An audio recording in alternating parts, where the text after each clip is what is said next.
Yomi, what's your live video, Joko? Yeah, you know, you have to wait. You want to wait, Yomi. You want to wait, yo. Joko say you have to wait. You have to be from phone. You like to ask about she no. Mo come me ma imitate you. Okay, bye. You know you have to wait. Even if the person is guilty, even in the court of law, you know you're not guilty until you are found guilty. Wallahi Baba Ijesha guilty. Ṣé bá fi pamọ́ tẹ́lẹ̀ ni. A fi pamọ́ pé kí ó jẹ́ pé adájọ́ ló máa dájọ́ fún. Baba Ijesha guilty. Tí Baba Ijesha bá jáde máa dá padà sẹ́wọ̀n yẹn. Ó guilty fún kan tí mo rò. Ó guilty bàjẹ́ kò sẹ́ni tó máa bá mi sọ. Tó bá jáde máa dá padà síbẹ̀. Gbogbo láti mi máa ná sí. Wallahi máa tálé mi torí ẹ̀.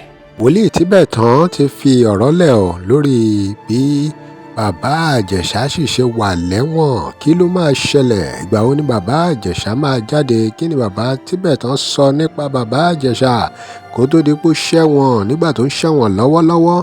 Kí ni àwọn ọ̀rọ̀ tí wọ́n sọ nípa ẹ̀? Kí làwọn ohun tí wọ́n ló ṣe máa ṣẹlẹ̀? Ọ̀rọ̀ kan bàbá Ìjẹ̀ṣà àti gbogbo bó ṣe dé ọgbà ẹ̀wọ̀n. Ẹ ti wo fọ́nrán ibi tí Ìyábọ̀ Òjó ti sọ̀rọ̀. Kí ló wá ṣẹlẹ̀ gangan? Bàbá Tibetan fọ̀rọ̀ yìí lẹ̀ nígbà tí wọ́n ń sọ ipa tí àwọn obìnrin ń kó nínú ayé, oríṣiríṣi àwọn nǹkan tí àwọn obìnrin ń ṣe tó lágbára.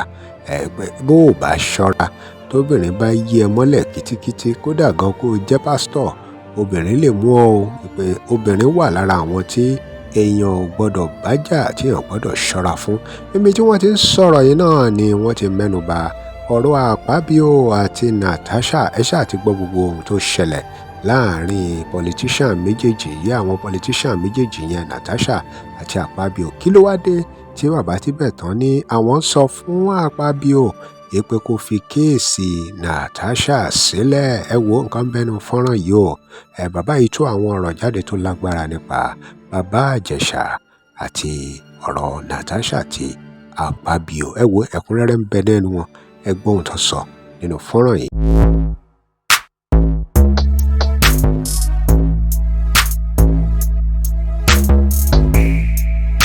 Then mo fẹ́ jẹ́ kí ẹ mọ̀ pé when you look at the book of Acts of the Apostles 7, ó ní Stephen wọ́n parọ́ mọ́, ó sọ lókùúta wọ́n dẹ̀ pa ènìyàn ní ìlú. Àwọn olópa Jésù. And when you look at the book of Luke 22, and Luke 23, then Luke 24, and when you look at the book of Acts of the Apostles, you must clearly see in Acts of the Apostles 4 and 5. Àwọn èèyàn ló dìtẹ̀ Ìyábọ̀ Òjó àtàwọn èèyàn ẹ̀. Ọlọ́run ló mọ̀ kan tí bàbá Ìjẹ̀ṣà ṣe fún. A ti ẹ̀dúpẹ́ pé ó rán lẹ́wọ̀n. Torí tó bá gbọ́ tì wọlé tó pọn díẹ̀ oògùn sínú oúnjẹ fún. A ti gbàgbé bàbá Ìjẹ̀ṣà. Ẹni tó sọnù àti ẹni tó wáyàn ní ọjọ́ kan aṣèkiri àbára gbàgbé. So ọdún yìí before October náà ni wọ́n máa release bàbá Ìjẹ̀ṣà. Then Ọlọ́run tó sọ kò tí kúrò níbi tó wà. Káwọn miracle tọ́lọ́run máa lò tí bàbá Ìjẹ̀ṣà máa fi jáde. Because ó sọ ní Psalm 50, Isaiah 59, ó ní ọwọ́ Ọlọ́run ò kúrú, etí ẹ̀ ò di, then etí ẹ̀ ò tó láti ṣe kíni láti gbà ní. But ká máa wòran.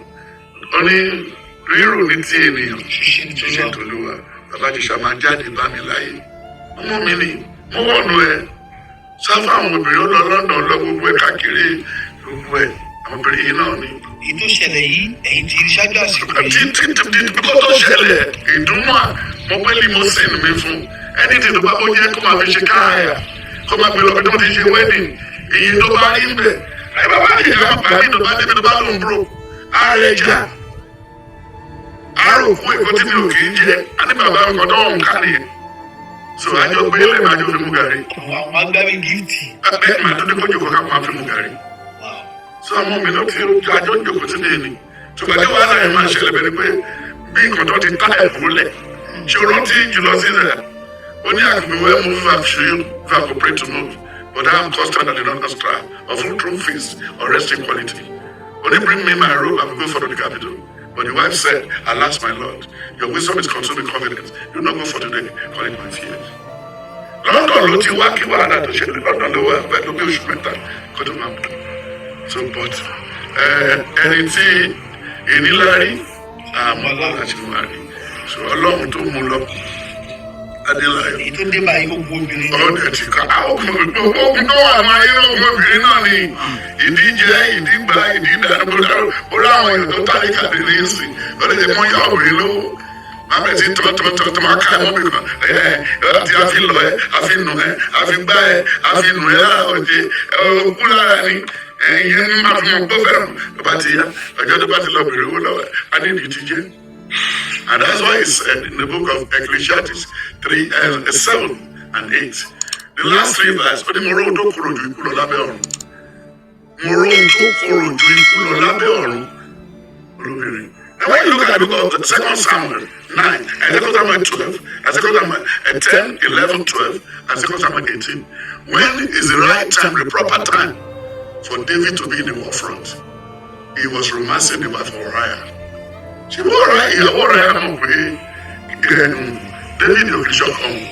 So automatically at the end of the day, Absalom, you pay dearly. Then when you look at the book of 1 King 11, from verse 1 to 10. Verse 10, ó ní òun ìbá fi àjẹ́ Solomon, ó ní ṣùgbọ́n òun ní ṣe ń sìn. Torí bàtí Queen of Sheba tó rẹ̀rù bàbá lé, tó kó wá ka mọ́lé, ó kó bùtù ọ̀pákà, ó kó gbogbo ẹrù, ó kó gbogbo abẹ́, ó kó gbogbo ọmọ wá bí necklace, ó kó kọ́rùn bí ọ̀tá fi bọ́ fóònù, ó kó wá bá lójijì.